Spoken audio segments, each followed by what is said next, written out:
All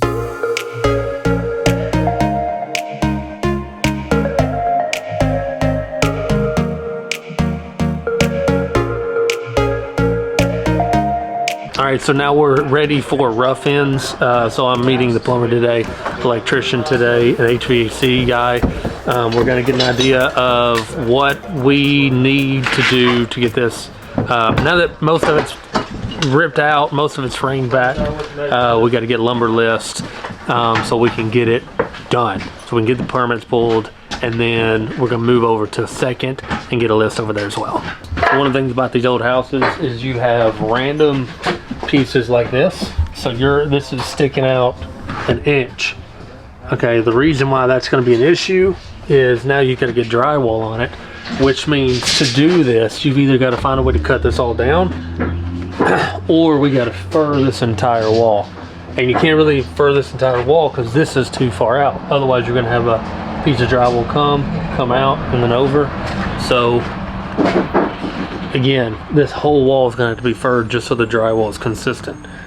You know, it's those small things that just take up a lot of time and just cost the owner money, unfortunately. This is probably going to need 2x12s anyway. All right, so we're here at North 2nd. Everybody else is gone.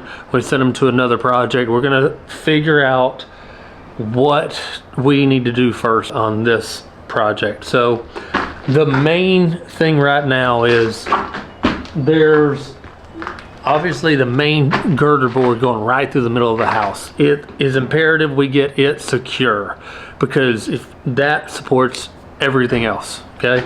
The problem is part of it is 2x8, part of it's 2x6. You got railroad ties that are not supported where they're joining, so we're gonna have to just stabilize this floor. What I'm trying to figure out first is how much of a drop is there from that back corner to this front point, okay?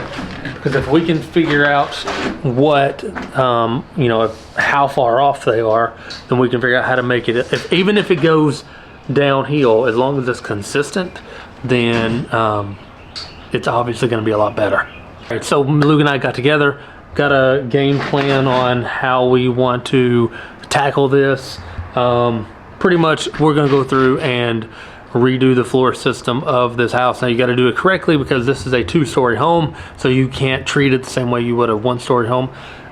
From there, that will put a good foundation so we can start going up.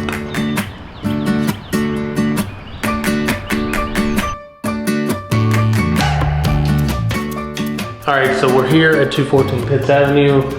Just got done talking with Jarrell and Stacy, the owners. Here's where we are at this point. We kind of talked through what's the best way to make the most of this space. Now, the challenge, if you will, with this property is the fact there is a full basement downstairs, but there's no interior access. So if you want to access, you got to go down the steps from the outside. So one of the challenges is where you're going to put it. We're going to put the steps. Because you got to think about as you're going down, there's head clearance, all of that. Where we determined to go is going to be right here. So we're actually blowing out this entire wall. So this wall is going to be gone.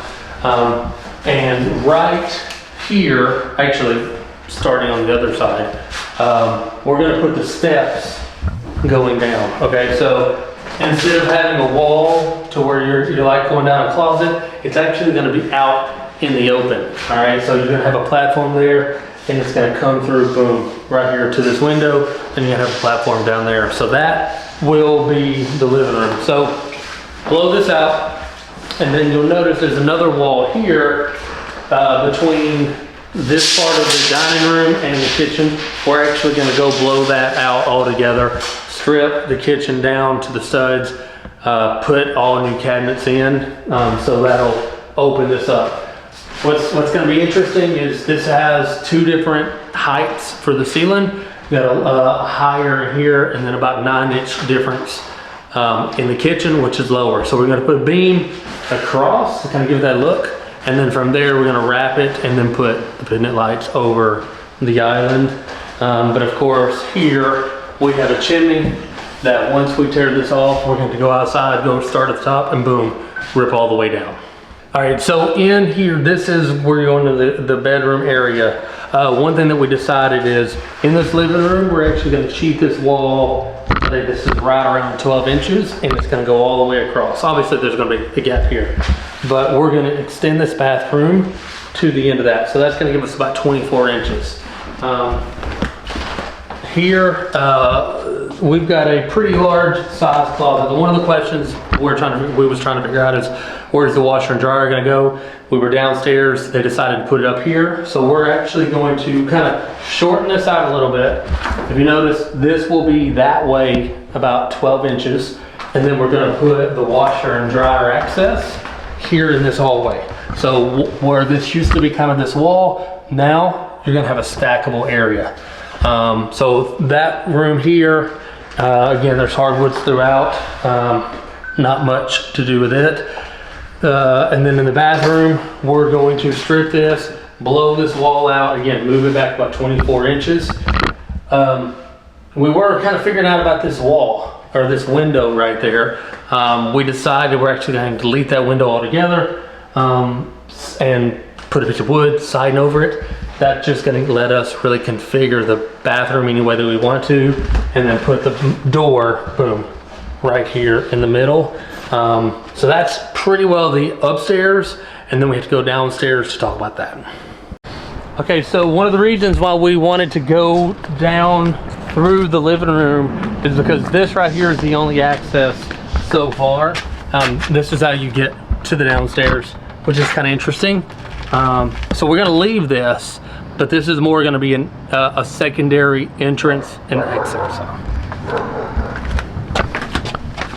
Now this is where all the money is going to be made. We haven't completely decided where everything is gonna go, but one thing that we do know is like we said before, we're gonna run the steps against that side of the wall. So the steps are gonna come down, create a platform. Of course, this is the main duct work, the trunk line. What we're going to do is we're going to have the HVAC system moved back here, okay? Which means, of course, we're going to have to close all that in.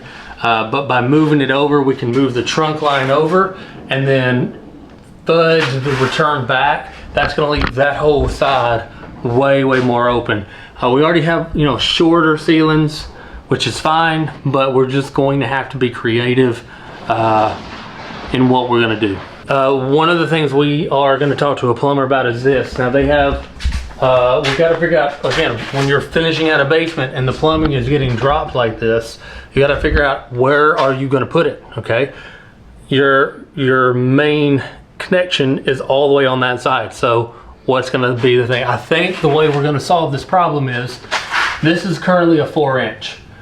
For one bathroom, that is way too big. So we're actually going to take this out, put a 3. I think we're going to hide it, chase it up as high as we can, and then try to run it, as long as we have enough fall, run it over here, and that way we can hide it next to this beam, drop it down, and run it back over to that connection point. That leaves everything kind of wide open, if you will. So we haven't figured this out completely yet, but we know we want 2 bedrooms down here and potentially a bathroom. That way at the end it's a 4-bed, 2-bath. So it's always fun to figure out how do we maximize that space to make the best use of it. So for the most part, the outside is pretty self-explanatory. Jarrell and Stacey are going to paint most of it. We are going to change out the shutters, go with a wood look. I'm going to let them decide what color paint. They're going to paint the siding. We are going to take these out and put some wood beams and stain those. What's going to be, it's really not complicated, but when they poured this, they just poured new steps around it, right? Which is kind of weird, but anyway, we'll have to grind off, cut out all of this, and then we'll go back and put new handrails down it. But for the most part, that's really all we're going to be doing on the outside. The rest of it is going to be for them, and we're going to go ahead and get started on this. So anyway, thanks guys. Until next time, go make some magic happen.